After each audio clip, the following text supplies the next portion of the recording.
Hi everyone, it's Elizabeth here. It's so funny, I really want to walk quickly today because the rain is coming, but then I'm like, I just want to take my time because, looking at these little lambs and sheep just trying to enjoy their day, it's like, this is my last walk. I definitely want to enjoy this as much as possible. We got a little baby right here. Hey little one, they're so cute. Aww, I love these little animals. But God, it's so funny. I love this fog today, but I'll just do a little brief walk and talk. I was on the motorway, part of the Camino was on the motorway, the freeway, and my God, my senses were so bloody heightened, and like, I just couldn't, whoops, I just fell there. Oh, I don't know if you can see the spider web next to this old grape. Oh, that's so pretty. Oh yeah, look at these spider webs. Happy Halloween! Since we got some spider webs here, let's see, we got the little sheep. They're still doing their thing. Oh my God, this is so amazing. I'm really gonna miss this. I'm not sure if the spider webs are picking up or not on here. Oh, bloody hell. I don't know.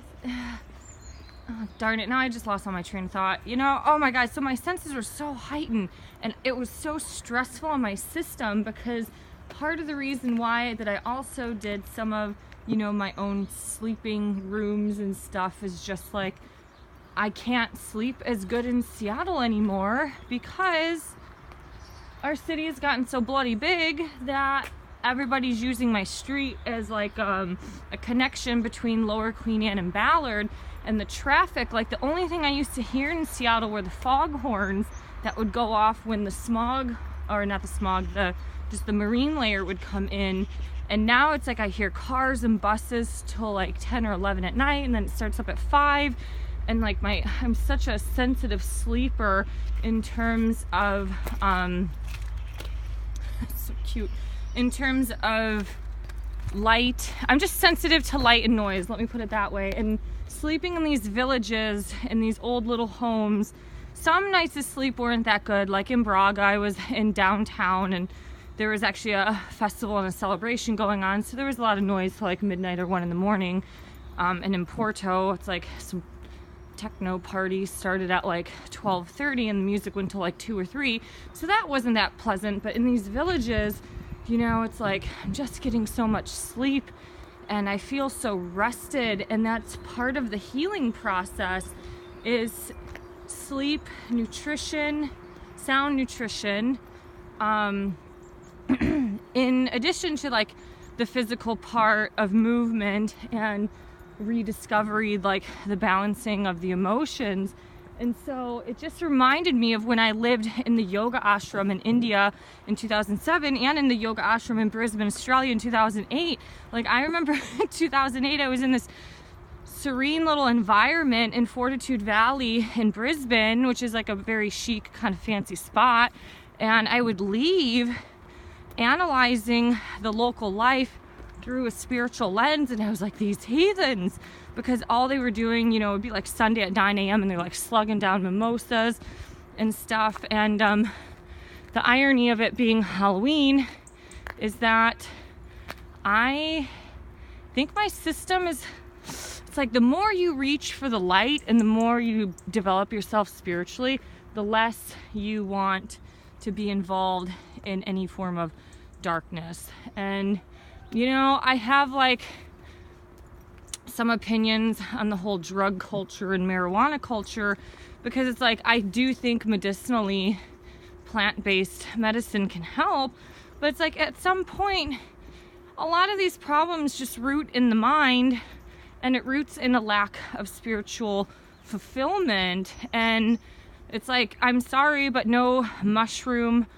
or marijuana cigarette can spiritually fulfill you. I mean, it can kind of guide you into, some form of path of healing, but long-term use, like, I don't know, I briefly dated a guy in the summer and he was a pothead and he was the biggest fucking flake and like manipulator, kind of a liar. And it's like, I don't know, you just have this law of attraction that happens with certain things. And not everybody, look at this little orange tree, how amazing.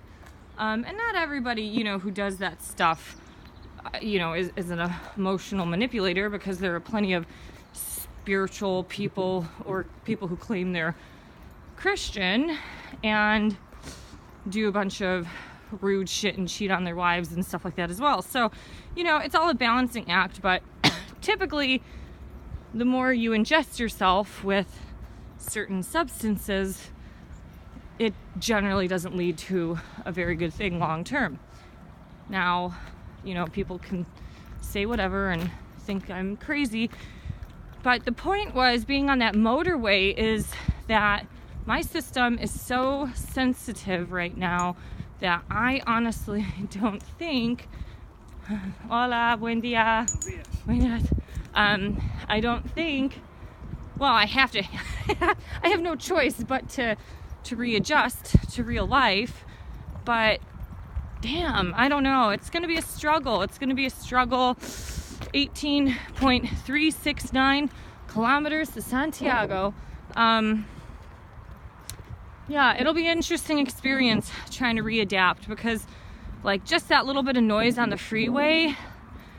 I also noticed this morning in the cafe that a lot of these cafes in Spain now are putting up flat screen TVs, and it's so frustrating. I don't know if it's the region, because when you do have a lot more of like the middle and lower class who tend to have those things, but I'm just like, damn it, like even in Pontevedra, this cafe has been open since 1946, so post-war, and they had a bloody TV in there. And the television, like, obviously I studied Spanish for 7 years, I can understand what they're saying, I don't remember the vocabulary, so it's like I'm not completely illiterate with the Spanish language, I just don't remember a whole lot, and so my brain is like picking up on these words and is like, dormir, what does dormir mean? And so my point is, the fucking television stressed me out. Like, I was just trying to enjoy my churros, my last little bit of breakfast,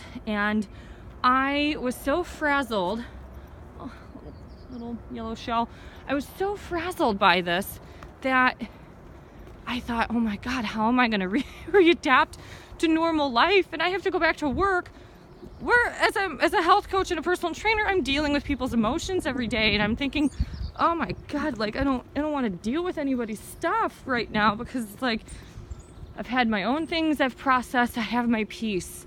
That's the biggest thing. I started having a lot of peace in September, specifically on my own, and that leads me into the next topic of what I wanted to talk about a couple days ago, is that in relationships, I think when I get to I'm going full circle here.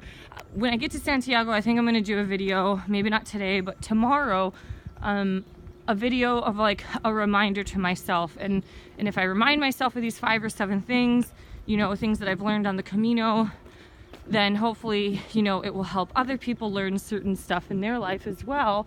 And I think I want to do that. Oh my God, there's baby sheep over there. Should I keep walking or should I go play with them? I want to do this because I think you go through these spiritual journeys, and then at some point along the line, when you readjust to normal life, you forget a lot of things. And I've been through these spiritual journeys numerous times. I don't want to forget this stuff. And oh, there's little babies. Oh shit. All right. So it's getting so sidetracked. So, you know, and the thing is, like, and I've known this all year, especially after going to divorce support group in Seattle, I've come to realize that people can be very crazy in relationships, in addition to in the divorce process, which I don't understand, and I don't get that mentality, especially when especially when you've been with somebody who's like the father or the mother of your child. That makes no sense to me. But the thing is, you know, I'm at this point now, I can't go backwards. I'm so far along in my own spiritual path and in my own emotional state that I believe relationships should be assets and not liabilities. You got some stuff on you, buddy. And oh, little sweetie. Oh my God. This is a spiritual moment. And you know, it's like this sheep is an asset in my life right now, which is why I came over here. And like, that's how a relationship should be. It should be happy, it should be loving, and it should be an asset. And then if you have the black sheep like this one, it's like there's still hope. There's still hope for you. You just got to process your emotions. And that goes for men and women. Like, you need to be able to process and heal your own stuff, I think, before you get involved in other types of relationships, because if you don't, then you're just gonna be spinning around in the same stuff. And like, honestly, what I'm trying to say, which sounds really mean, is like, I'm at a point in my life where my shit's been figured out to where it's like I can't handle being with somebody who is either overly emotional. I'm not saying in like in a good way. I love emotional men. All year I've been meeting like water signs and Virgos. Virgos are like a lot of the least emotionally available human beings. Come on, black sheep. But you want some? We're just gonna give it to you there, buddy. And but you know, it's like these water sign, oh my God, I love water sign men because they're usually really emotional human beings, emotionally available, and they're super sensitive, and I like that. But the thing is, like, on both ends, whether you're male or female, you can't like dump your crap and expect relationships to work out, especially at first. Like, you have to form your own sort of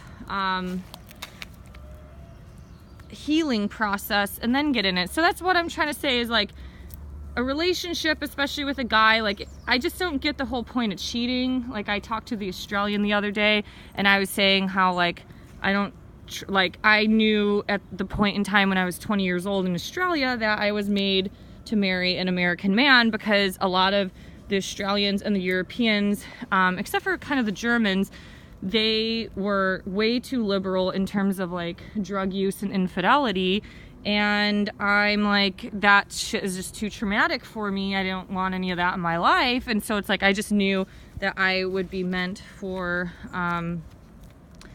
to marry an American. And and step one, like marriage one, I did marry an American. And you know, that probably will end up happening again if I get that second opportunity. But it's like if you want to go and cheat and fuck a bunch of women, it's like, why be in a relationship and why choose to wreck someone else's life and emotions? It's like, that shit is satanic. Hey, buddy. No. I had churros this morning, dude. So it's like, you know, that stuff's driven by darkness. It's driven by self-centeredness. It's driven by greed. And it's like, you know, I don't want any of that in my life. That stuff's a liability. So it's like, this dating experience that I've had this year in this Camino has really strengthened me up to be like, you know what, if this just doesn't fit in my life, you just let them go. If you love people, you let them go. And you know, if they're gonna be an asset in your life, then great. And then if not, then you just leave it as is. All right, I want to take some pictures with my DSLR. Thanks guys for listening. Talk to you soon. Bye bye.